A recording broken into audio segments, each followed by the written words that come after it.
कल supreme court में 1995 का जो वक्फ एक्ट है, इसको चुनौती देने वाली जो पीआईएल थी, उस पर केंद्र सरकार और सभी राज्य सरकारों को नोटिस जारी हुआ है। अब उसके बाद से लगातार लोग पूछ रहे कि जब नया कानून आ गया 2025 में, फिर पुराने वाले कानून को सुप्रीम कोर्ट में हमने क्यों चैलेंज किया है। कुछ लोग ये भी पूछ रहे हैं कि हमने तो ये कानून पहले चैलेंज कर दिया था, तो अब दोबारा सुप्रीम कोर्ट में क्यों चैलेंज हुआ है। हमने जब इसको वक्फ एक्ट को 1995 को चैलेंज किया था, तो हमारी याचिका को सुप्रीम कोर्ट ने यह कहा कि आप हाई कोर्ट जाओ। फिर मैं हाई कोर्ट गया। हाई कोर्ट जाने के बाद पूरे देश भर में अलग अलग हाई कोर्ट में 120 पीआईएल फाइल हुई। तो मेरी खुद की जो याचिका है, जिसमें मैं पिटिशनर हूं, वो आज भी दिल्ली हाई कोर्ट में पेंडिंग है। कल जिस याचिका पे माननीय सुप्रीम कोर्ट ने केंद्र सरकार और राज्य सरकारों को नोटिस जारी किया है, उसमें जो याचिका करता है वो निखिल उपाध्याय है। मैं उनका वकील हूं, मैंने बहस किया है, मैं उसमें पिटिशनर नहीं हूं, मैं एडवोकेट हूं। निखिल उपाध्याय उसमें पिटिशनर है। अब बार बार ये पूछा जा रहा है कि जब नया कानून आ गया, सरकार ने नए पुराने वाले कानून को बदल दिया, तो फिर इसमें पुराने वाले कानून को चैलेंज क्यों कर रहे हैं। क्योंकि पुराने वाले कानून में और भी बहुत सारी गलतियां थी जो नहीं बदली गई हैं। सरकार ने जो बदलाव किया है वो स्वागत योग्य है, लेकिन सरकार ने जो बदलाव किया, इसके बावजूद नया वाला कानून भी, जो हिंदू बोर्ड है, सिखों का अपना गुरुद्वारा का बोर्ड है, उससे ये नया वाला वक्फ बोर्ड अभी भी कम से कम 100 गुना ज़्यादा पावरफुल है। जैसे हिंदू मंदिरों के बोर्ड के पास प्रॉपर्टी का कोई अधिकार नहीं है, हिंदू मंदिरों के जो बोर्ड है उनके पास अपना खुद का कोई सर्वेयर नहीं है, हिंदू मंदिरों के जो बोर्ड है उसके मेंबर कोई पब्लिक सर्वेंट नहीं कहलाते, हिंदू मंदिरों के जो बोर्ड है उनको ये अधिकार नहीं है कि वो डीएम से कह दें कि जो फला ज़मीन है वो हिंदुओं की है, इसको खाली करवाओ। जबकि नया कानून बनने के बावजूद वक्फ बोर्ड अभी पावरफुल है। वक्फ बोर्ड डीएम से कह सकता है कि ये ज़मीन हमारी है, इसको खाली करवाओ। वक्फ बोर्ड अपने मुतवल्ली से कह सकता है कि ये ज़मीन जो है हमारी है, इस पर रजिस्ट्रेशन कर दो, इसका नाम रजिस्टर में चढ़ा दो, वक्फ के नाम पे एंट्री कर दो। अभी भी वक्फ बोर्ड के पास अपना सर्वेयर है। और सबसे बड़ी बात, आज भी वक्फ ट्रिब्यूनल चल रहा है। हिंदुओं के पास अपना खुद का ट्रिब्यूनल नहीं है। हिंदुओं का काशी, मथुरा, भद्रकाली, भोजशाला, अटाला, ये जितने विवाद हैं आज भी कोर्ट में चलेंगे, वो कोई हिंदू ट्रिब्यूनल में नहीं चलेंगे। इसलिए हमने पुराने कानून को चैलेंज किया है।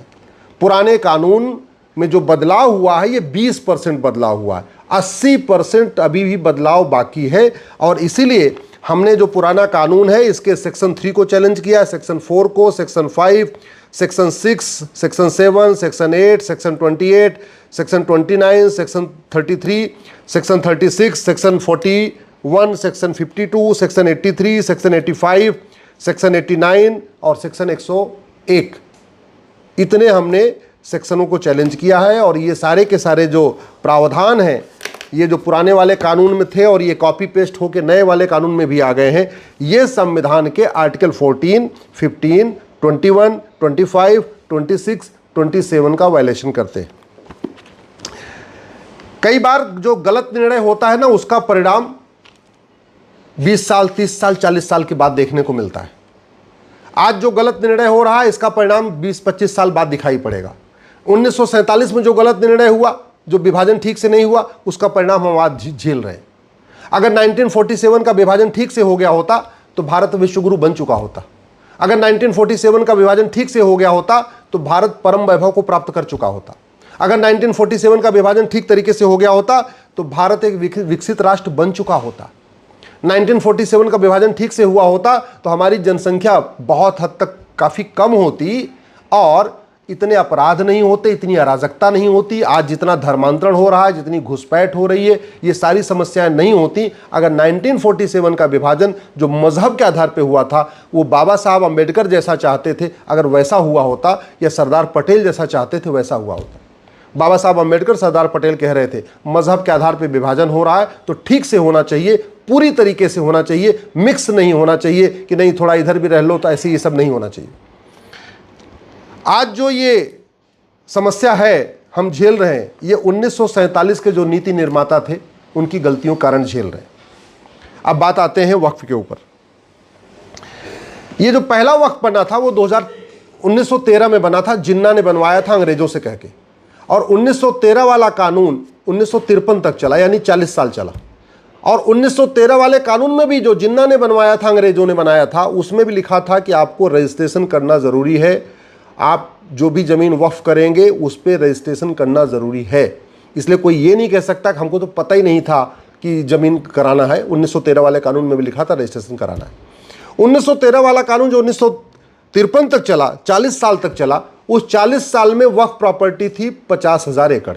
ध्यान से समझिए, जिन्ना वाला कानून 40 साल चला, 1913 से 1953 तक, और इस दौरान टोटल जब वक्फ प्रॉपर्टी का गिनती हुई तो पता चला टोटल प्रॉपर्टी है 50,000 एकड़। उसके बाद 1954 में कानून बना, नेहरू जी ने बनाया, फिर उसको इंदिरा जी ने अमेंड किया, फिर राजीव गांधी ने अमेंड किया, फिर 1995 में नरसिम्हा राव ने एक नया कानून बना दिया, फिर 2013 में मनमोहन सिंह ने अमेंड किया। जानते हैं इस कानून के बाद, यानी जो 70 साल से, पिछले 70 साल से कानून चल रहा है, 1954 से अब तक, इस कानून के बाद वक्फ प्रॉपर्टी हो गई 40 लाख एकड़।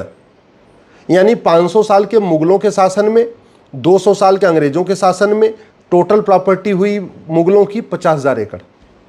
जिन्ना वाले कानून से रजिस्ट्रेशन करने के बाद टोटल प्रॉपर्टी हुई 50,000 एकड़। और पिछले 70 साल में जब संविधान लागू हो गया, इसके बाद ये प्रॉपर्टी 80 गुना बढ़ गई और हो गई 40 लाख एकड़। और वो क्यों हो गई? क्योंकि इसमें बहुत सारे गलत प्रावधान हैं और नया जो कानून बना है उनमें सारे प्रावधानों को ठीक नहीं किया गया है। मैं, विष्णु शंकर जैन जी, हरिशंकर जैन जी, हम लोग गए थे जब जेपीसी के सामने, तो हमने जो सुझाव दिए थे वो सुझाव नए वाले कानून में इनकॉर्पोरेट नहीं हुए हैं। नया वाला कानून जो सरकार का बिल था वो एकदम वही एज इट इज़ है। जो हम लोग जेपीसी में सुझाव दे के आए थे, 22 सुझाव थे, उन 22 सुझावों को लागू नहीं माना गया है। इसलिए हमने उन्हीं 22 धाराओं को कोर्ट में चैलेंज किया है। अभी जो कल याचिका दाखिल हुई है, इसके पहले हरिशंकर जैन जी दाखिल कर चुके हैं, तो हमने उन 22 सुझाव दिए थे जेपीसी के सामने, जिसको सरकार ने इंप्लीमेंट नहीं किया नए वाले कानून में, हमने उन्हीं 22 धाराओं को सुप्रीम कोर्ट में चैलेंज किया। अब इस समय सुप्रीम कोर्ट में 2 तरीके की याचिकाएं चल रही हैं। 100 याचिकाएं हैं जो 2025 वाले कानून को चैलेंज कर रही हैं। उसमें ओवैसी जी हैं, पर्सनल लॉ बोर्ड है, जमीयत उलमा हिंद है, इमरान प्रतापगढ़ी हैं, ऐसे बहुत सारे सांसद हैं, बहुत सारी पॉलिटिकल पार्टियां हैं। टोटल लगभग 100 याचिकाएं हैं जिन्होंने इस कानून को चैलेंज किया है जो सरकार ने अभी 2025 में बनाया। हमने जो चैलेंज किया है वक्फ एक्ट 1995 को, हमने ओरिजिनल 1995 का वक्फ एक्ट चैलेंज किया है। इसके अलावा 2013 में जो अमेंडमेंट हुआ था, मनमोहन सिंह ने किया था, उसको भी चैलेंज किया है। इस पे 2 याचिकाएं हैं सुप्रीम कोर्ट में। हाई कोर्ट में 120 याचिकाएं हैं, सुप्रीम कोर्ट में 2 याचिकाएं हैं। एक याचिका हरिशंकर जैन जी की है जिसको विष्णु जैन जी ने बहस किया था। दूसरी याचिका निखिल उपाध्याय की है जिसको हमने कल बहस किया है। तो 1995 वाले मामले पे केवल 2 याचिकाएं सुप्रीम कोर्ट में है, वहीं 2025 वाले कानून के खिलाफ 100 से ज़्यादा याचिकाएं हैं। ये अंतर है, जरा सोच लीजिए हम कैसे लड़ाई लड़ रहे हैं और हम कैसे सुप्रीम कोर्ट में लड़ रहे हैं। इसको आप समझ सकते हैं कि हमने जो कानून चैलेंज किए उस पर केवल 2 ही याचिकाएं हैं सुप्रीम कोर्ट में। ये कानून जो है हमने इसलिए इसको चैलेंज कर दिया क्योंकि ये मुगलों की प्रॉपर्टी को भी ना वक्फ प्रॉपर्टी डिक्लेयर कर रहा है। याद रखिए, सत्ता का हस्तांतरण होता है तो प्रॉपर्टी राजा के पास जाती है। यानी जैसे मुगलों का राज था तो मुगल मालिक थे, मुगल चले गए, अंग्रेजों का राज हुआ तो अंग्रेज मालिक हो गए इस देश के, अंग्रेज चले गए तो इस देश के मालिक कौन हो गए? राष्ट्रपति। यानी मुगलों की प्रॉपर्टी हो या अंग्रेजों की प्रॉपर्टी, सबका मालिक कौन हो गया? राष्ट्रपति। दुर्भाग्यवश मुगलों की जो प्रॉपर्टी थी उसको वक्फ प्रॉपर्टी डिक्लेयर कर दिया गया, उसको सरकार ने अपने पास लिया ही नहीं। हमने इस कानून को इसलिए भी चैलेंज किया है कि 1950 में एक इवेक्यू प्रॉपर्टी एक्ट बना। उस कानून में कहा गया कि जो यहाँ पे विभाजन के बाद मुस्लिम्स की प्रॉपर्टी खाली हुई है वो सरकार ले लेगी। ठीक है, बहुत अच्छी बात है भाई, विभाजन हुआ, जो लोग यहाँ से चले गए वहाँ पे सरकार ने ले लिया। अब सवाल था कि उस प्रॉपर्टी को करना क्या था। भाई जब विभाजन हुआ तो पाकिस्तान से हिंदू आए, कायदे से जो यहाँ मुस्लिम्स की प्रॉपर्टी खाली हुई थी वो पाकिस्तान से आने वाले हिंदुओं को देना था, या और ज़्यादा बची हुई थी तो सरकार खुद यूज करती। लेकिन सरकार ने न पाकिस्तान से आने वाले हिंदुओं को दिया, न खुद यूज किया, इसको वक्फ बोर्ड को दे दिया। हमने इसको चैलेंज किया। आप ज़रा समझिए स्थिति क्या है। हिंदू अपना सब कुछ छोड़ के आए पाकिस्तान से, और जो हिंदुओं की प्रॉपर्टी थी वो वहाँ के मुस्लिम्स ने कब्जा कर लिया। वहाँ की सरकार ने नहीं लिया, वहाँ के मुस्लिम्स ने कब्जा कर लिया। यहां जो मुस्लिम्स गए उसको उनकी जो प्रॉपर्टी थी वो हिंदुओं को नहीं मिली, न यहां के हिंदुओं को मिली, न पाकिस्तान से आने वाले हिंदुओं को मिली, न सरकार ने खुद लिया। वो सारी की सारी प्रॉपर्टी वक्फ बोर्ड में चली गई। हमने इसको भी चैलेंज किया हुआ है।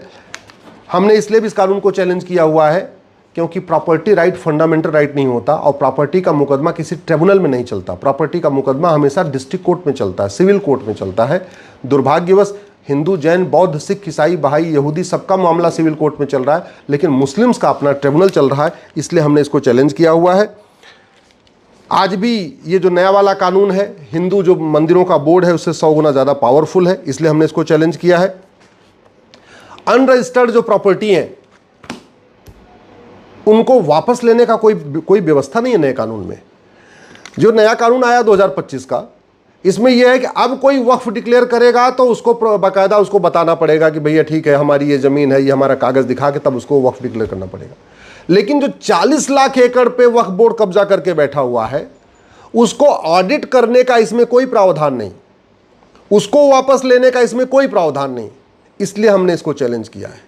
जो प्रॉपर्टी खाली हुई थी 1947 के विभाजन के बाद, उसको वापस लेने का इसमें कोई प्रावधान नहीं। जो इस कानून के अंतर्गत मजार, दरगाह और पक्का कब्रिस्तान को वक्फ डिक्लेयर कर दिया गया है, उसको खाली कराने का कोई प्रावधान नहीं, क्योंकि मजार, दरगाह, पक्का कब्रिस्तान अन इस्लामिक है, अन कुरानिक है, ये इस्लाम में हराम माना गया है। तो जो मजार, दरगाह, पक्का कब्रिस्तान इस्लाम में हराम है, उसको कोई कानून वक्फ प्रॉपर्टी कैसे डिक्लेयर कर सकता है? जो इस्लाम में हराम है वक्फ कैसे हो सकता है? इसलिए हमने इसको भी चैलेंज किया हुआ है। सिविल प्रोसीजर कोड सबके लिए फॉलो हो, ये ज़रूरी है। और वक्फ बोर्ड के पास उतना ही अधिकार होना चाहिए जितना हिंदू बोर्ड के पास है, जितना सिख के बोर्ड के पास है। जितना अधिकार हिंदुओं को अपना मंदिर चलाने का अधिकार है, उतना ही मुस्लिम्स को अपना मस्जिद चलाने का अधिकार होना चाहिए। प्रॉपर्टी के मामले के लिए कोई अलग से बोर्ड नहीं होना चाहिए, अलग से ट्रिब्यूनल नहीं होना चाहिए। और हमारा ये कहना, अगर अलग से ट्रिब्यूनल है तो एक हिंदू ट्रिब्यूनल बन जाए, चाहे वो काशी हो, चाहे मथुरा हो, चाहे भद्रकाली, भोजशाला, अटाला, सबका मुकदमा फिर हिंदू ट्रिब्यूनल में चले। अगर ये नया कानून ठीक है तो ऐसा ही कानून फिर हिंदुओं के लिए बना दिया जाए, हिंदुओं के पास अपना सर्वेयर हो, जाके सर्वे कर करके अपना देखे। भाई संभल का मामला हो, चाहे काशी का हो, चाहे मथुरा को, हमें सर्वे कराने के लिए क्या करना पड़ता है? कोर्ट जाना पड़ता है। कोर्ट एक सर्वेयर अपॉइंट करता है, फिर वो जाके सर्वे करता है। वहीं दूसरी तरफ वक्फ एक्ट के अंतर्गत मुस्लिम वक्फ बोर्ड के पास अपना खुद का सर्वेयर है, यानी उनको किसी कोर्ट में जाके आदेश नहीं लेना है कि सर्वे कराना ही नहीं कराना। उनका सर्वेयर जाएगा, सर्वे करके आ जाएगा और उसको रजिस्टर में एंट्री कर देगा। तो इसलिए मैं कह रहा हूँ, इसलिए हमने इस कानून को चैलेंज किया है। मैं आशा करता हूँ इस पर गंभीरता के साथ विचार होगा। एक बार 2025 वाला मामला जब निपट जाएगा फिर इस कानून पर चर्चा होगा। ये बड़े दुख की बात है कि भारत इकलौता ऐसा देश है जहाँ मेजॉरिटी कम्युनिटी इक्वल राइट के लिए लड़ रही है। पूरी दुनिया में जो माइनॉरिटी है ना, वो कहती हमको तो वो अधिकार दे दो मेजॉरिटी के पास है। उदाहरण के लिए पाकिस्तान में हिंदू बहुत कम है, तो वो कह रहे हैं कि जी हमको वो अधिकार दे दो जो मुस्लिम को मिला हुआ है। बांग्लादेश में हिंदू बहुत कम है, वो कह रहे हैं जी हमको वो अधिकार दे दो जो आपने यहाँ मुस्लिम्स को दे रखा है। और हिंदुस्तान में हिंदू जहाँ कहते हैं हिंदू 80% है, हम लोग इस बात के लिए लड़ रहे हैं कि हमको भी वो अधिकार दे दो जो आपने वक्फ बोर्ड को दिया हुआ है। ये बड़े शर्म की बात है। दुर्भाग्यवश वोटजीवी, नोटजीवी, सत्ताजीवी नेताओं ने ऐसे 50 से ज़्यादा घटिया कानून बनाए हुए हैं। जब तक एक भी अंग्रेज़ों का कानून भारत में है, जब तक एक भी कांग्रेस का कानून भारत में है, भारत सुरक्षित नहीं हो सकता है। इसलिए सारे के सारे कानूनों को ख़त्म करना ज़रूरी है। मैं आप लोगों से आग्रह करता हूँ, इस वीडियो को अधिक से अधिक शेयर करिए, इस चैनल को भी सब्सक्राइब कर लीजिए। आगे से आपको सारे हमारे वीडियो इस चैनल पर मिलते रहेंगे।